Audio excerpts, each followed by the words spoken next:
flag is waved at the back, 5-second board is shown, so the anticipation will be rising in the cockpits. The revs are starting to rise, the lights go out, the race gets underway. And off they go, and it's a good start by Peter Belzy in the green Spider from the second row of the grid. Number 61 car, I think he might well be moving forwards here. He's certainly up to third place. It wasn't a good start at all by Leon Frost. He's back to about 6th or 7th in the number 93 car. He's fallen behind number 72, Colin Gregory, as they turn their way through. So it's Matt Harbert leading Peter Studer up to second place in the TCR Challenger. He was on the podium yesterday. And Peter Belzy in the ex-championship winning car when it was in the hands of Jez Clark, the Spider, in third position. But he now is coming under threat as they make their way down towards Tower Corner. Vaughan Jones, I can see, is late on the brakes. He's up the inside of Simon Foley's 32 car, so he's made one place for Vaughan Jones and got into fourth place. Yeah, 100%. Obviously, those guys obviously right side by side going into Tower Corner there, just trying to make those moves as early as they possibly can. And obviously, they're now coming into a train already through the Jim Clark S's. They don't want to let each other just get away too far. But yeah, not a great start from Frost there. It didn't look like he was, I don't know, maybe he didn't see the lights, or he just wasn't quite, his reactions weren't quite there. I'm not 100% sure what happened, but he just didn't seem to get away in anywhere like the same time that the others around him did. He's got past Simon Foley now, back up to 5th position. That's Bradley Tarleton in the 36 car, trying to make a move as well on Colin Gregory. So it's Harbert with a decent sized lead then. The rest of them all pretty much in one line as they turn their way through the complex, now through the hairpin. It's Peter Studer second, Peter Belzy third, Vaughan Jones fourth, Leon Frost fifth, and Simon Foley sixth as they come back down towards the timing line to complete lap one, and it's a 1.2 second lead for Harbert at the end of the first lap. With the 4 tenths back to Belzy in second, in third place then Jones, Frost and Foley. It's a 15-minute race, of course, so probably be something like 10 laps that they squeeze out of this one. And let's see if we're going to get a change here. This is Bradley Tarleton in 8th place, number 36, putting the pressure on 72. Colin Gregory, the 45-year-old from Newquay, but there's scrapping going on further up the order as well, down towards Tower Corner. It's Studer that is under pressure now from Vaughan Jones, who's trying to go around his outside. Yeah, 100%. I just saw down the back straight there, Vaughan had a fantastic run, and I think did get past, initially past Peter Belzy. I was on the back of Peter Studer. I can't quite say, yeah, he's in third position at the moment, so yeah, he's obviously making some good moves, which is really good. He's just stuck on the back of that 55 Peter Studer machine, and it looks like he may have the pace to start and think about an attack, well, a chase at least, of Matt Harbert, who has already built quite a substantial margin back to this pack that we are currently looking at. And there's Leon Frost, he's trying to make a move on Peter Belzy as well. That would be for 4th position, and he does make that stick, I think. Yep, so that's another position made by Leon Frost in the number 93 AHS car. He's up to 4th place now. Belzy, who made that good start, down to 5th position. And now in his 160th race in that car is Peter Belzy, looking to add to the 36 podiums that he's had so far in that car. But Harbert has more than doubled his lead on that lap, 2.8 seconds now. That really does show the benefit of a clear track. And Vaughan Jones looking up the inside of Peter Studer, trying to get second place away. Didn't quite work.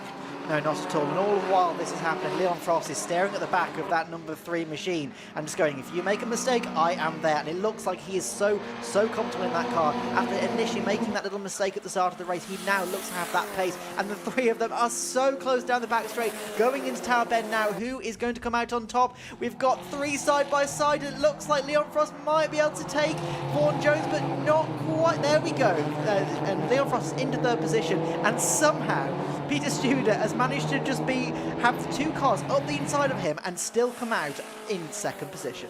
Well, no, it's Frost that's got up to the second and Studer down to third place. So Frost actually made up 2 places there.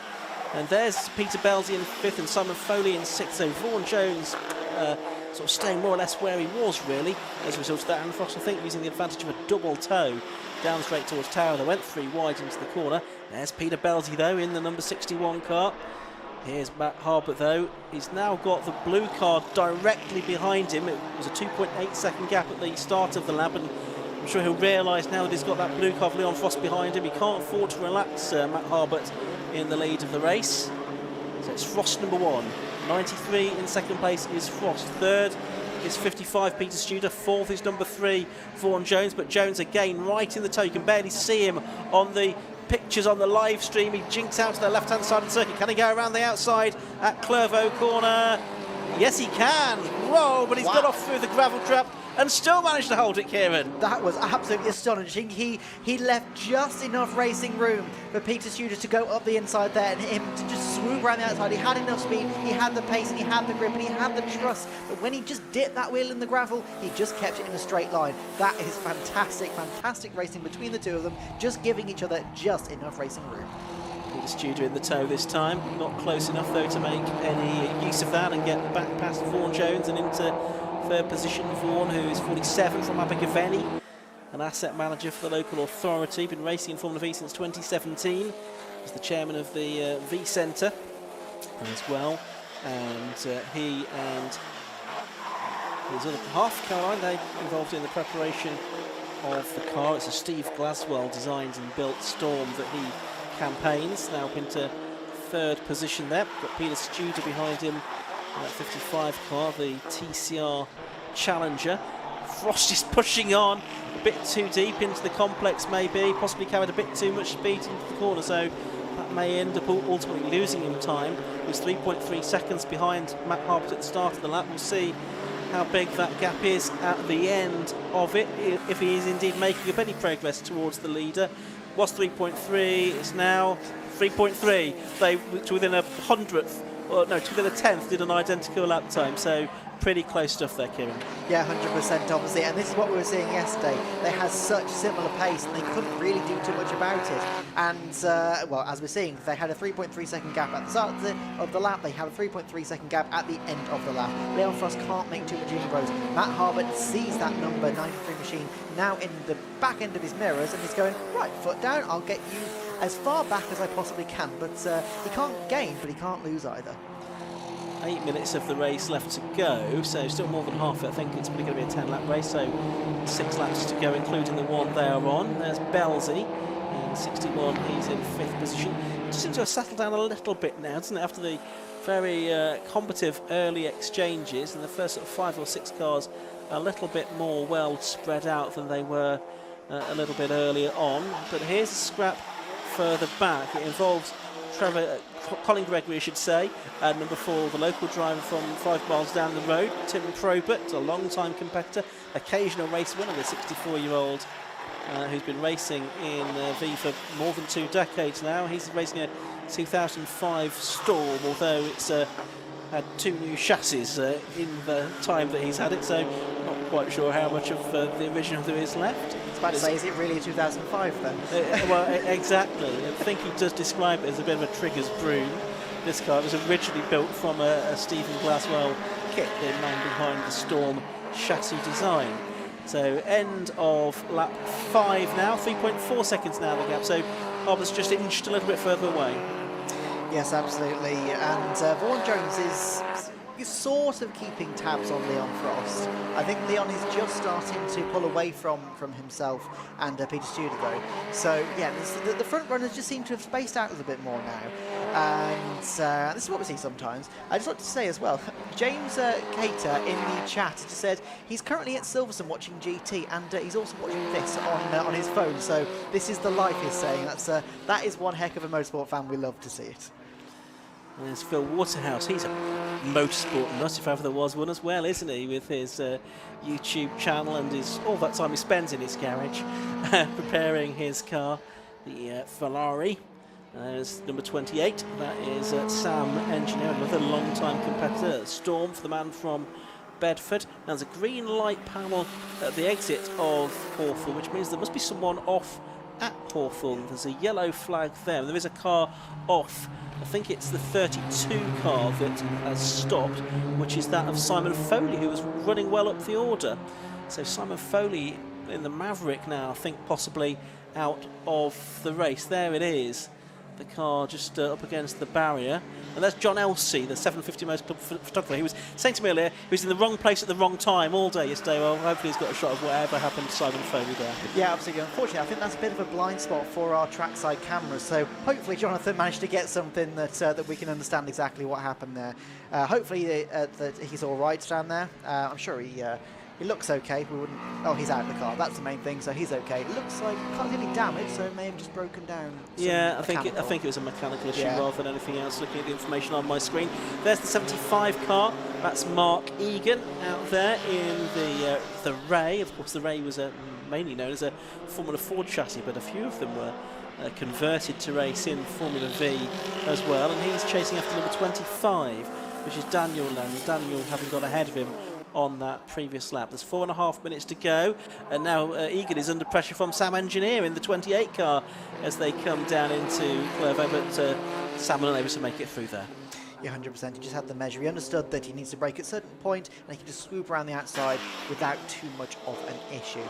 Looking here at the number 72 of Colin Gregory, currently following Bradley Alton, I believe it is, number 36. Yes, it is. So this is a battle currently for 6th place, and that's probably our closest battles towards the front of the field. So coming into the complex now, and it looks like Bradley has just managed to put a little bit more of a gap.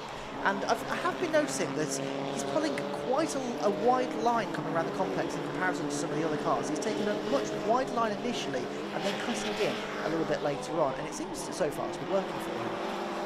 Meanwhile, for the lead, I can tell you that Leon Foster's taken nearly half a second out of Matt Harbour at that time, but that gap is still nearly 3 seconds, so with only 3.5 minutes to go, I'm not sure that Harbour is going to be caught unless he has some kind of problem between now and the end of the race. So still watching the battle for 6th and 7th.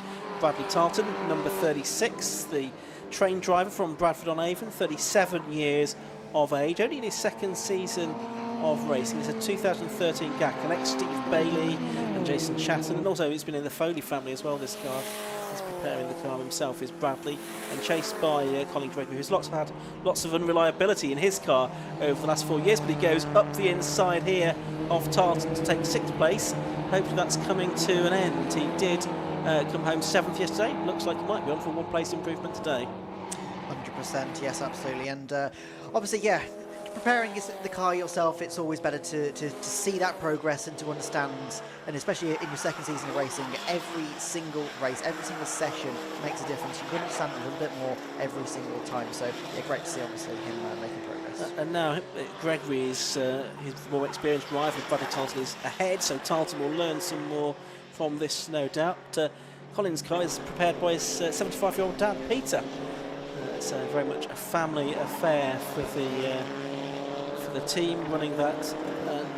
Number 72, Shane. Is out there, Shane, the Irish-built chassis. Lots of them will see an Irish Formula V as well, which runs a different engine to Formula V over in the UK than the 1.6.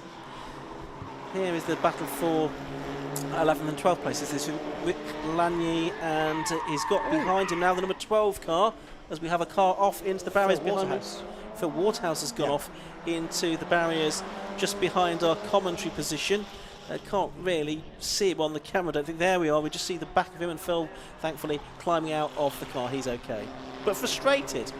Very frustrated. Yeah, I'm not surprised. He just completely locked up coming into the complex, and yeah, once obviously the tyres had just stopped rotating, that was it. He was a passenger going straight into the barrier. It was a fairly gentle little bounce into that tyre barrier, so theoretically the car should be okay. He's walking out, and he looks all right. Obviously just a shame for the race to end that way. We're watching here the number 12 Richie Chauhan Gak and the number 7 version of Rich Walsh doing battle as they head down the straight. 24 Rick Lanier is just ahead of them in the sort of random car that Alan Harding has allocated to Rick for this weekend. They're heading off up towards the Jim Clark S's. Meanwhile, Matt Harbour is into the traffic now. I can tell you he's just going to start his... No, he's not. He's going to take the checkered flag, which is shown early. So it's Matt Harbour that takes the victory then by 3.2 seconds with that Phil Waterhouse car off. I think the officials just deciding to throw the checkered flag a little bit early. Matt Harbour then taking the win in the number 1 car. Leon Frost 3.2 seconds behind in second place. It's third place to number 3, Vaughan Jones, fourth place to number 55, Peter Studer, fifth to number 61, Peter Belty, sixth to number 72, Colin Gregory, seventh to number 36, Bradley Tarleton, eighth to number 4, Tim Probert.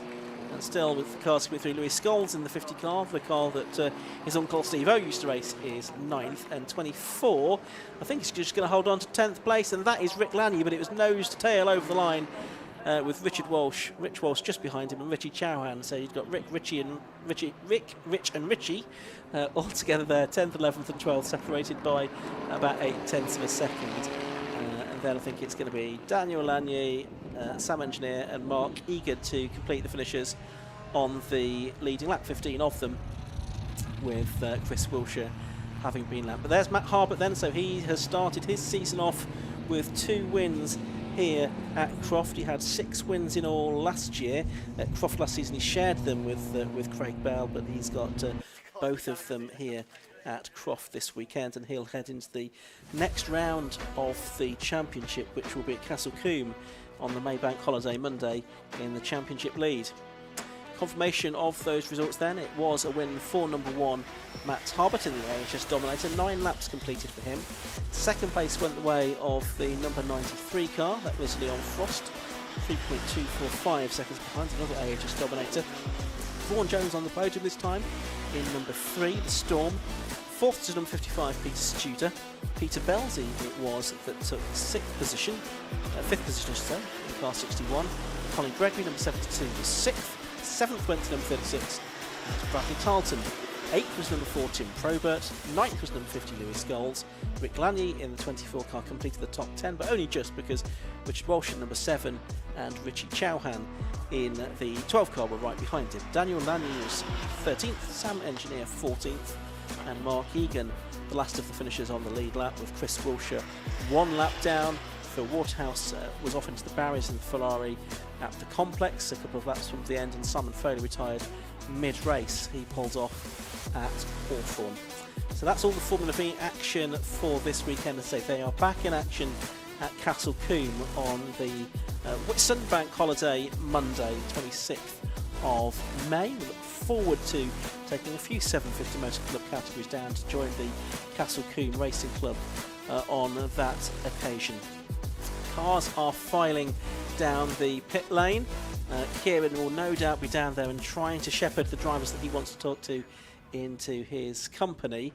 We've got more single-seater action coming up next from the F1000 Championship. There's Clios and Mazda 7s and more Sports 1000 action to come before the Tagiwa Club Enduro Championship as well here at Croft. Hope you're enjoying the day's racing, whether you're here at the circuit or watching anywhere around the world on the 750 Motor Club YouTube channel. But for now, we can head down to Kieran Mogg in the pit lane to talk to the top 3 from Formula V. Well, lights to flag, Matt Harbert, what an amazing win. So, Matt, if we can just grab a quick word with you, that was, couldn't have gone much better for you. Yeah, it was nice and easy. Working the engine hard, but not taking too much risk on the, in the corners. Yeah, really good race, really enjoyed it. Got a good start, managed to break the toe. I could see quite a lot going off behind me, and then I saw Leon get clear, so I thought I'd best pick up the pace a bit. The lap time started dropping and the gap seemed to sort of be maintained. There was a couple of interesting yellows. I could see Leon catching in one of the back markers on the last lap. About stopped for the yellow in the back sector, and I thought, oh no, this could be disastrous. But yeah, great, really enjoyed it. It's been a brilliant weekend, a great start to the year. Absolutely, couldn't have asked much more. No, for sure, yeah. So we'll carry it into Castle Combe, hopefully, and carry on. Great, we'll see you there then. Cheers. Thank you. Thank you very much. Right, Leon Frost. Leon always just taking a picture with Nikki. There we go. Thank you very much. Now, Leon, bit of a niffy start. Talk us through that firstly. Yeah, I just made a mistake there. That was on me. I'm still getting used to the starts. It's one of my biggest things that I've had in switching to cars. I've just struggled with the starts. I will get better, you know. The lap times there, I think we were fastest. So we're breathing down his neck. He knows we're there. So just got to sort the starts out, and I think we can be pretty strong. Going to Combe next. We've got some upgrades to make, so the car's going to be a lot quicker when we go into Combe. So confident about that. But yeah, you know, just good points today.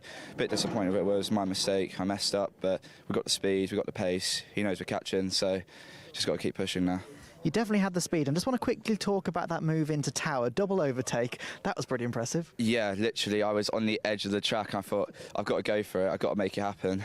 And yeah, it was scary. I mean, I had to do it. It was close. It was tight, 3 wide. Didn't think it was going to work, but it did. Do you reckon you could take it to him in Castlecombe? Yeah, definitely. The series hasn't been there since 2018, so everyone's going to be fresh there. Doing some testing there beforehand, so we're going to be ready for it. But yeah, it's just started really. I need to sort out those. Once sort out those starts, it'll be a lot better. Yeah, absolutely. We're looking forward to it. Thank you very much. And we'll quickly speak with Vaughan Jones. Vaughan, you're probably the busiest driver out there, I think, in that race. You were so just moving left, right and centre. That must have been quite fun. Absolutely knackering and real good fun, that, yeah. I'm back where I should be in third as usual. But yeah, after having a front beam 90 degrees in testing on Thursday or Friday to put it all back together and go out there and get third, I'm chuffed, absolutely chuffed. Yeah. Do you reckon at the next round you might be able to take it to one of these lads? Hopefully. I mean, I've raced at Coombe before in an older car, but yeah, we'll see, we'll see. I think third is my position most of the time, but you know. Well, congratulations on the podium, and we'll look forward to seeing you in the next one. Thank you. Thank you very much. Now,